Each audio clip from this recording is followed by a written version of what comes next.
I'm ready. I hope you're ready. I'm in a state of confusion. Maybe you can help me. It's time for another show from Colin Jones, the Reasonable Adventurer. Time for you to take another step towards creating your own opportunities for satisfaction. And it is a huge welcome to you to episode 89 of The Reasonable Adventurer. And I'm hoping you can help me today because I feel like I am stuck in a little bit of a funk. You know, I'm just sort of in this place where I know I need to be where I'm at, but it's not easy to find the obvious tools to move forward.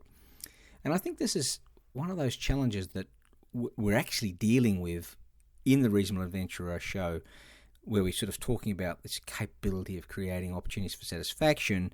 And it's not a linear process, and it's not a guaranteed process, and it's not an obvious process. And that applies to me as it does to everybody else.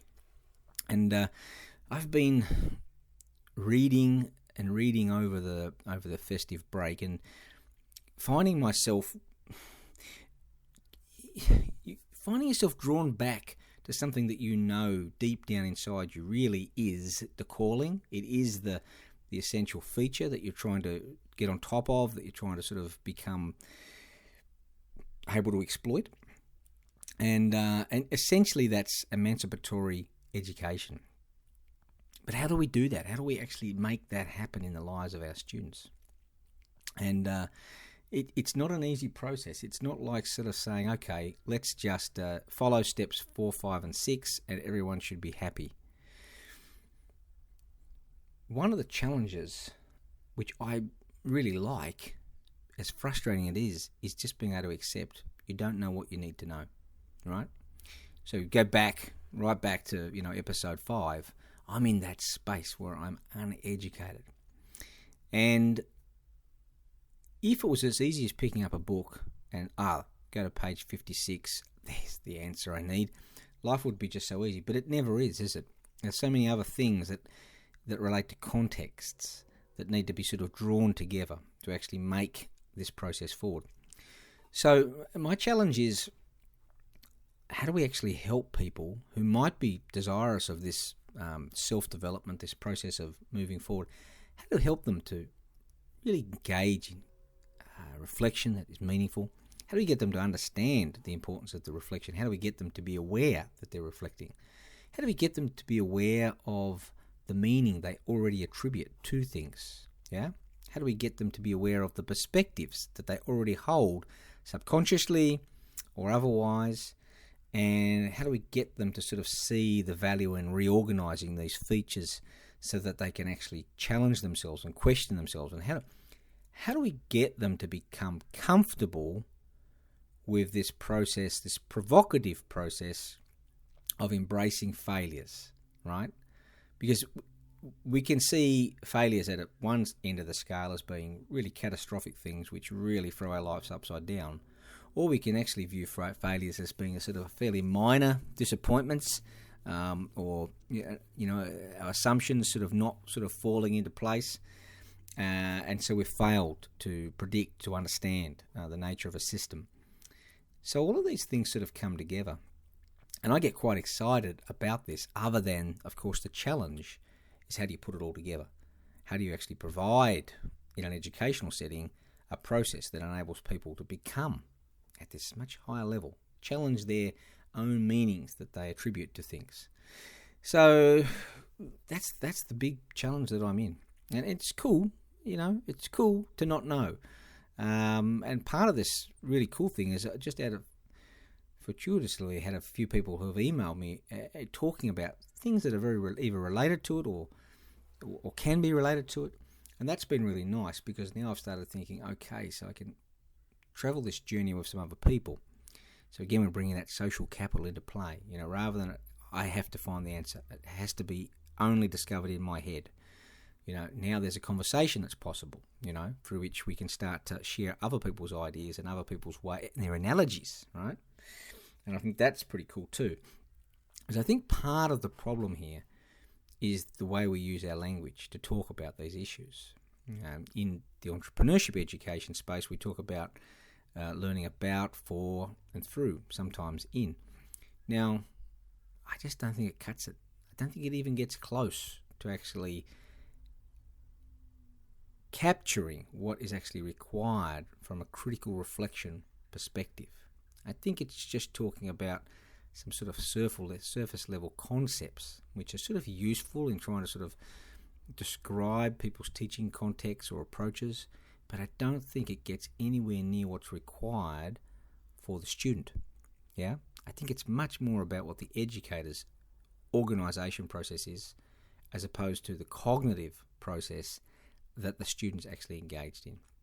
So, I got a big challenge in front of me. I got a big challenge to try and sort of think through how can I create a process that can be understood by students, enacted by students, yeah, and yet adopted and comprehended clearly by educators. So,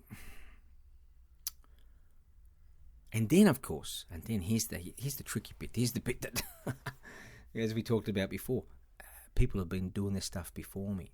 So you're trying to get into their heads, the Mesereaus of the world, trying to make sense of what other people have been doing. You don't want to go over and reinvent the wheel any more than you need to.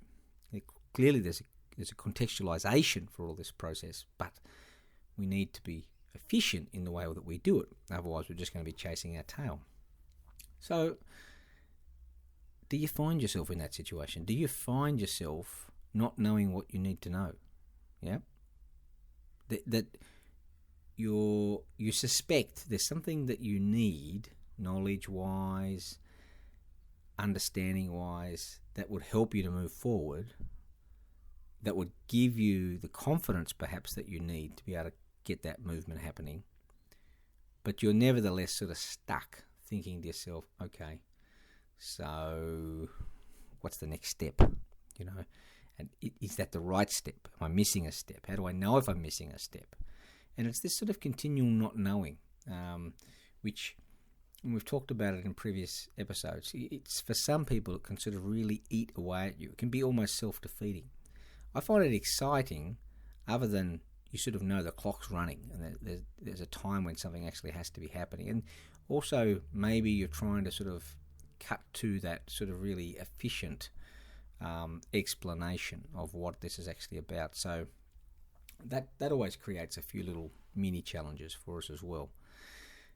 And I'm looking at all of this stuff sitting here in front of me and thinking, I've got to get on with it.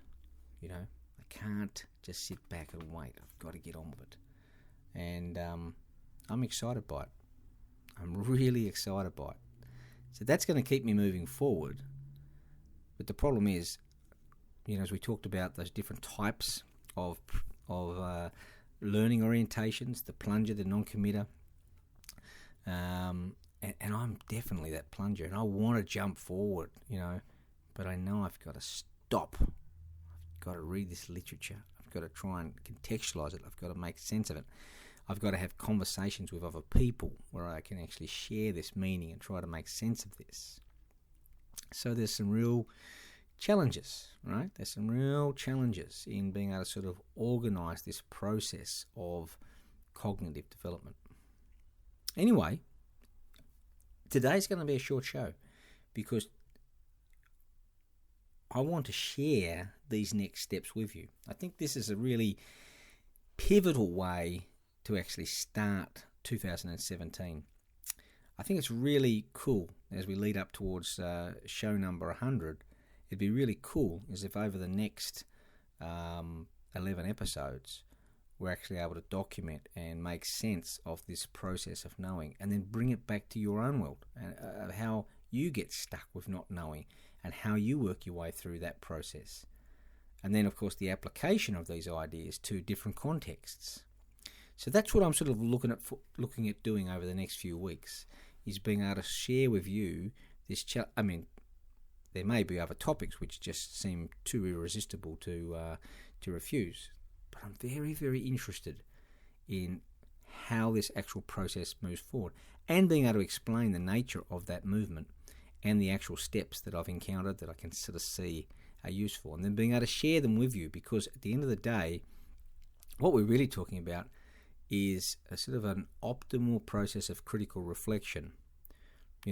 where we haven't missed any fundamental steps which would slow us down or stop the process from working, but which we can apply and which we can use in a range of different contexts to actually enable this process to work. It fits perfectly in with this whole notion of being a reasonable adventurer, because there's no magic to that. There's no, okay, you listened to the podcast, you read something on it, therefore you can create your own opportunities for satisfaction, because it is about questioning your underlying assumptions, right? Fundamentally, that's what we're really actually trying to say here. So bear with me as we go forward. I'm going to try and bring some humour to it as well along the way, but I look forward to finding out, and also from you. Tweet me, send me a tweet if you sense there's something that I might be missing that could help me on my journey. I'd love that. I would love to know if you've got something out there on transformational learning, emancipatory learning, that you think could actually help me on this journey. Until then, I hope you've started the new year well. I hope you're not comparing yourself to other people. I hope you've found a bit of a purpose. I hope you're actually fired up and ready to actually kick some goals in 2017. Until then, cheerio.